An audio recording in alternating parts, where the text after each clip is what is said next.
Have you ever thought that a trip to a poor place might reveal that you are the one truly lacking something valuable?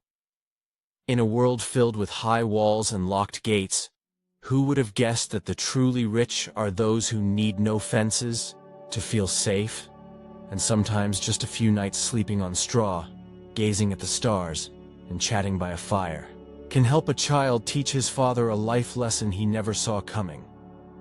Once upon a time, in a magnificent city full of luxury cars, gleaming towers, and the ever-present hum of wealth, there lived a young boy and his father.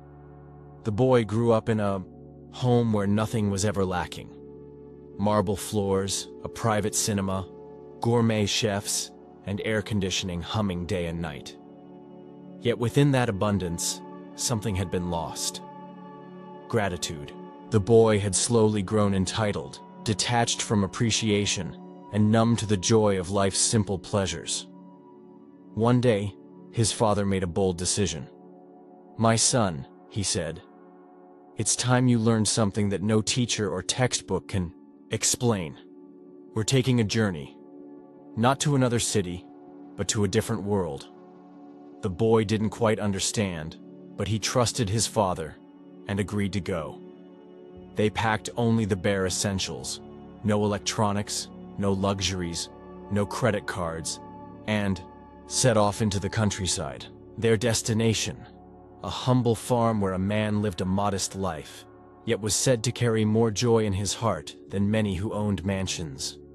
After hours of winding roads, forests, and muddy trails, they arrived.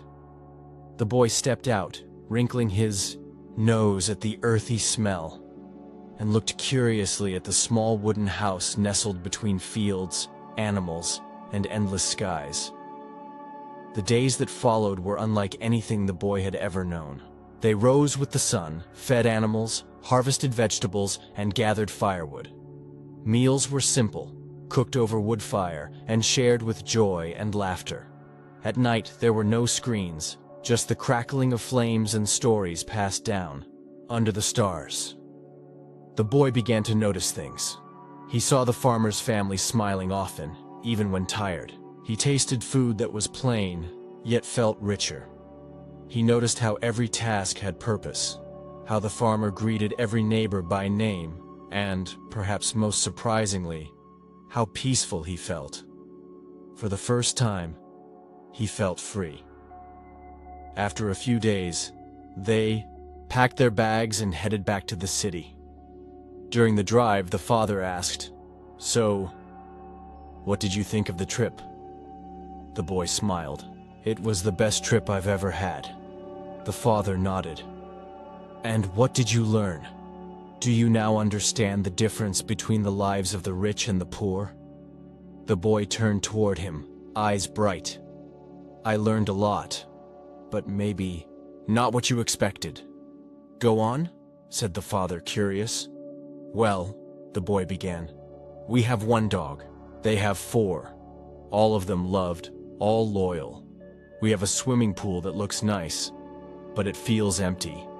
They have a river, vast, flowing, alive." He paused. "We have a little garden. They live inside nature itself.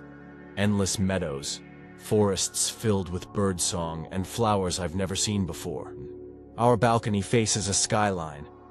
Theirs faces eternity.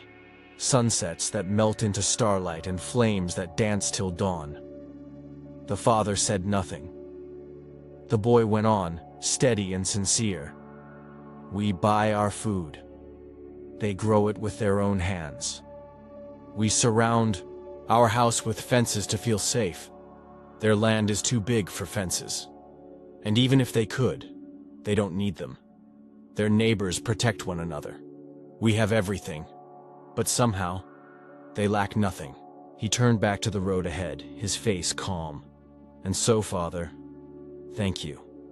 Not just for the trip, but for helping me realize that maybe we're the ones who are poor." The father was stunned. Emotion welled up in his chest. This wasn't just a lesson for his son. It was one for himself, a truth he'd never fully seen.